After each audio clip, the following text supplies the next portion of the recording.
গত রোববার বাশার আল আসাদ নাটকীয়ভাবে রাশিয়ায় পালানোর পর থেকে ইসরায়েল সিরিয়ায় প্রায় ৫০০টি হামলা চালিয়েছে। জাতিসংঘের প্রতিবাদের পরেও ইসরায়েল ১৯৭৪ সালের যুদ্ধবিরতির মাধ্যমে নির্ধারিত বাফার জোনে সামরিক অভিযান শুরু করেছে। সিরিয়ার ক্ষমতা পরিবর্তনের পরও ইসরায়েলের এই আক্রমণের পেছনে কি কারণ রয়েছে এবং তারা কি অর্জন করতে চাইছে? বুধবার আল জাজিরার এক প্রতিবেদনে এ বিষয়ে বিস্তারিত আলোকপাত করা হয়েছে। চলুন নিচের আলোচনায় সেসব প্রশ্নেরই উত্তর জেনে নেওয়া যাক। ইসরায়েলি হামলার কারণ কি? ইসরায়েল বেশ কয়েক বছর ধরে দাবি করে আসছে যে গাজা, লেবানন ও সিরিয়ায় তাদের আক্রমণের উদ্দেশ্য ইরানের সামরিক উপস্থিতি নির্মূল করা। তবে ইরান বলেছে সিরিয়ায় বর্তমানে তাদের কোনো সামরিক উপস্থিতি নেই। বর্তমানে ইসরায়েলের লক্ষ্য সিরিয়ার সামরিক অবকাঠামো ধ্বংস করা। ইসরায়েল দাবি করছে তারা চায় কোনো অস্ত্র যেন চরমপন্থীদের হাতে না পৌঁছায়। ইসরায়েলের এই চরমপন্থীদের তালিকা সময়ের সঙ্গে সঙ্গে পরিবর্তিতও হয়েছে। বর্তমানে এর মধ্যে রয়েছে সিরিয়ার প্রধান বিরোধী দল হায়াত তাহরির আল-শাম, যারা মূলত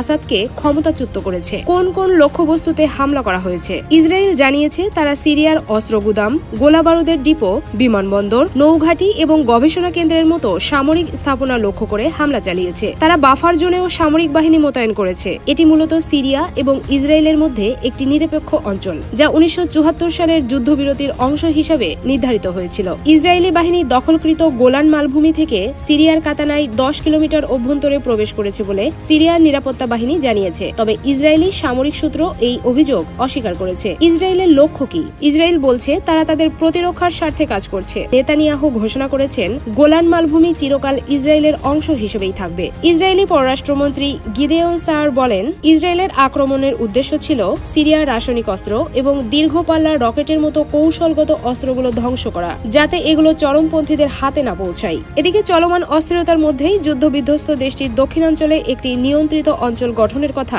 জানিয়েছেন ইসরায়েলের প্রতিরক্ষামন্ত্রী ইসরায়েল কাজ। তিনি সামরিক বাহিনীকে সিরিয়ার দক্ষিণাঞ্চলে নিয়ন্ত্রিত অঞ্চল গড়ে তোলার নির্দেশ দিয়েছেন। এ বিষয়ে বিস্তারিত কিছু জানাননি কাজ। তবে তিনি বলেছেন এই অঞ্চল গড়ে তোলার লক্ষ্য সিরিয়ার ভূখণ্ডে সন্ত্রাস প্রতিষ্ঠা ও সন্ত্রাসীদের সংগঠিত হওয়া প্রতিহত করা। সেই সঙ্গে গভীর রাতে হামলা চালিয়ে সিরিয়ার বেশ কয়েকটি নৌযান ধ্বংস করা হয়েছে বলেও নিশ্চিত করেছেন ইসরায়েলের প্রতিরক্ষামন্ত্রী। ভবিষ্যতে ইসরায়েলের লক্ষ্য কি? ভবিষ্যতে সিরিয়ায় ইসরায়েলের লক্ষ্য কি হবে সে বিষয়ে এখনো সুনির্দিষ্টভাবে কিছু বলা হয়নি। তবে ইসরায়েলের কিছু নেতা ভবিষ্যতের সম্ভাবনা নিয়ে কথা বলেছেন। দেশটির জাতীয় ঐক্য পার্টির নেতা বেনি গ্যান্টস বর্তমান পরিস্থিতিকে ঐতিহাসিক সুযোগ বলে উল্লেখ করেছেন। তিনি সিরিয়ার দুরুজ, কুর্দি এবং অন্যান্য গোষ্ঠীগুলোর সঙ্গে সম্পর্ক উন্নয়নের কথা বলেছেন। এদিকে ইসরায়েলের একজন সাবেক সামরিক কর্মকর্তা সিরিয়াকে ছোট ছোট স্বায়ত্তশাসিত অঞ্চলে ভাগ করার পরামর্শ দিয়েছেন, যাতে তারা ইসরায়েল সহ অন্যান্য বাইরের শক্তির সঙ্গে সহযোগিতা করে চলতে পারে। তবে হায়াত তাহরির আল-শাম সহ অন্যান্যরা ইসরায়েলি পরামর্শের বিষয়ে একমত হতে পারছে না। আল জাজিরার সিনিয়র রাজনৈতিক বিশ্লেষক